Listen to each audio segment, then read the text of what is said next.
already done the Fantastic Four and I think maybe the X-Men. I can't remember the order, but my publisher came to me and he said, Stan, I want you to come up with another superhero.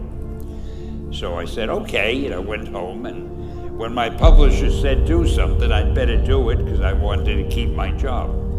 I thought, what can I come up with now? And the most important thing in a superhero at first is the superpower. Once you get that, everything else comes along. So I thought, what power will I give a new guy? And I saw a fly crawling on the wall. And I said, hey, if I could get a superhero that could stick to walls and crawl on them, man, that would be cool. So I thought that was good. Now I needed a name. So I thought, well, let's see, Fly Man, Mosquito Man. I got down to Spiderman. Spider-Man. It just sounded dramatic. So, okay, I had my hero, I had his power, his name, and then I figured just for fun, I'm going to give him personal problems. Because except for you people who are that your lives are perfect, but most other people have personal problems. And then I thought I'd make him a teenager, because there were no teenage superheroes that I knew of at the time. So armed with all that wonderful material, those great ideas, I ran into my publisher's office and I told him. This was my reaction, the reaction he gave me.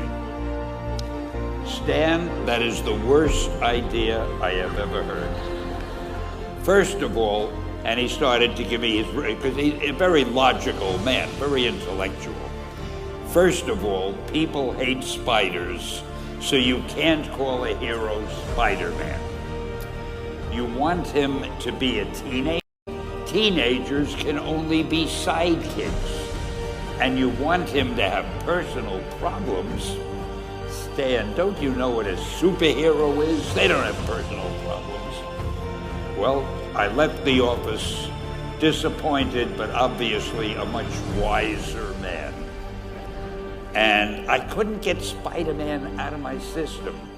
So we were about to kill a magazine. I think it was called Amazing Fantasy. It wasn't selling well, and we were sending the last issue to press. When you do the last issue of a magazine, nobody cares what you put in it because the book is dying. Just to get it out of my system, I put Spider-Man in Amazing Fantasy, featured him on the cover, forgot about it. A month later, all the sales figures came in. My publisher came racing into my office. Stan, you remember that character we both loved so much, Spider-Man?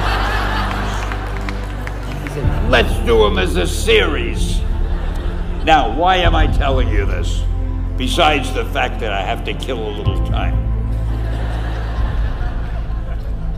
If you have an idea that you genuinely think is good, don't let some idiot talk you out of it.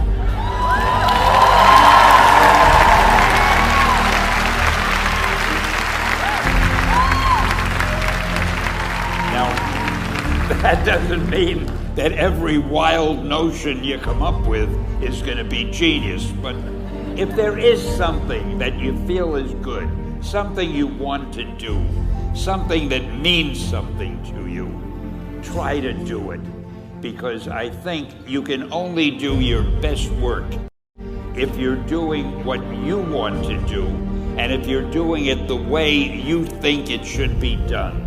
Just do your thing, do it as well as you, that's the important thing. Don't shirk. Whatever you do, give it your best shot.